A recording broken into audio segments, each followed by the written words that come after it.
салому дуруди бепоён. Ассалому алайкум ба ҳар яку шумо бародарону хоҳарони муҳоҷир. Умедворам ки ҳар яку шумо хубу саломат ҳастед. имрӯза навори мо дар бораи биометрия, дар бораи он ки баъди 3 июни 2025 чӣ хел карда ба Россия дароем. Биометрия ройгон аст ё ки пул лозим аст барои додани биометрия дар ҳудуди Россия.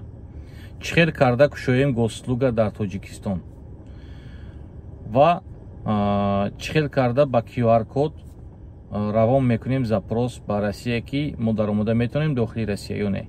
ҳатман наворро то охир нагузарона тамошо мекунем. Дар байни навор, дар сари навор, дар охири навор бошад, маълумоти даркориро ҳатман барои худ пайдо мекунед.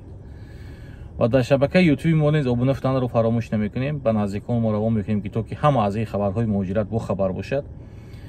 ва дар телеграми мо Қонун РФ дар он ҷо 2,5-3 ҳазор нафар мардум ба якдигар ёрдам мекунанд. яъне ки чизе ки дар ҳаёташон омад бо омада гап мезананд ки то ки ба якдигар ёрдам шавад. шумо низ метавонед ки дар телеграми мо Қонун РФ обуна шавед. силкаи телеграмро дар комментарии навор мегузорам ва ба якдигар ёрдам кунед ва хабарҳое ки агар ба шумо лозим аст аз он ҷо пайдо кунед.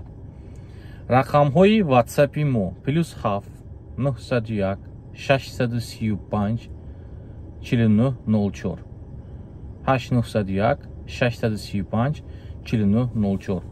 консултатсия фақат пулакӣ, ройгон нест. вақте ки шумо ягон чӣ менависед, шумо ба автоматически бот ҷавоб медиҳад ки шумо бояд ки ба картаи дар он ҷо гузошта маблағи консултатсияро гузориду баъд ман ба шумо ё занг мезанам ё менависам ки чӣ ёрдам ба шумо лозим аст барои шумо шахсӣ, яъне ки консултатсияи шахсӣ дар берун аз ютубу телеграму дигар чиҳо. нанависед ки ҳоли ҳеҷ кор накарда пул мегирӣ, ин хел мекунӣ, дигар хел мекунӣ. ҳамин хел аст. консултатсия пулакӣ, марҳамат, ба ки дар кор аст медарод, менависад, рақамҳои карта пайдо мешад, маблағро мегузаронеду ва консултатсияи худро мегиред. биометрияро дар куҷо бояд диҳем? биометрия метавонед ки шумо дар любой банки Россия, ВТБ, Тинькофф, Сбербанк, картаи кадом банкро дошта бошед, метавонед ки рост ба ҳамон банк равед. дар ҳамон банк ба шумо аз 27 майи 2025 кушодани снилс бепул аст, ройгон, ва дар банки Сбер, дар Сбербанк метавонед ки снилсро кушоед, госслугаро кушоед, сабти овоз ва расм мегиранд шуморо дар ҳамон ҷо. ҳамин кати тамом, ягон ҷо рафтан шарт нест. симкартаи дигар чи ҳама чи шумо бо тарзи автоматӣ подтверждат мешавад. агар хоҳед ки бо боваринок бошад, метавонед ки баъди додани биометрия ба ҳамон салон связи НТС бошад, Билайн бошад, Мегафон бошад, муроҷиат кунед ва дар он ҷо ба шумо мефаҳмонанд. барои биометрия пул гирифта истодаанд, барои биометрия пул мегиранд. ин услугаи пулакӣ аст мегӯянд, шуморо фиреб мекунанд. дар он ҷо вақте ки шумо пул меспоред, смс мебиёд аз Сбербанк. ҳолате ки дар Сбербанк шудагӣ, ман худам ҳамин чиз ба мақсад гувоҳ шудам, яъне ки ман худам дар ҳамон ҷо рафта вақте ки биометрия доданӣ шудам, ба ман 3,5 ҳазор пул пурсиданам. барои чӣ 3,5 ҳазор? барои ки кадом подпискае ки ба ҳеҷ ки дар кор нест, ба мони шумо мегузаронам. навязывоед услугу, барое ки ба ё аз ҳамин чиз ойлик мегиранд. барои ҳамин вақте ки ба шумо ягон хел 1200 сум, 1300 сум, 3000 сум, 4000 сум, ҳар регион ҳар хел пул талаб мекунанд барои биометрия, шумо ба колл-центри ҳамон банк мебароед, занг мезанед, мегӯед ки биометрия супурда истодам дар отделени банки шумо, аз ман пул пурсида истодам. услугаш бепул. барои биометрия ба ягон кас ягон сум надиҳед. 3,5 ҳазорам кор карданаш осон не. вақте ки мо барои консултатсия 1000 сум ё 500 сум мепурсем, дарраб возмушатсия мекунед ки барои чӣ пул мегирӣ, барои чӣ чо мекунӣ. вақте ки шуморо дар Сбербанк фиреб мекунанд, это нормально. метавонед ҳамон 3,5 ҳазор, 2 ҳазор, 2,5 ҳазорро биометрия мегузаред. яки биометрия бепул аст. чӣ хел карда дар Тоҷикистон госслуга кушоем? госслугаро вақте ки шумо мекушоед, дар он ҷо ру ID мешавад. ру ID ҳамон ҳардаш як аст.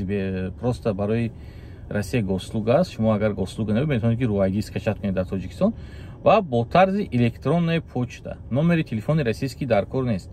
регистратсия без телефона.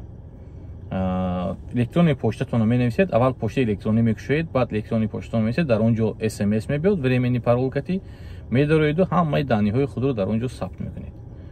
Баъд дар ҳамон госуслуга RUID ҳаст помощник Макс.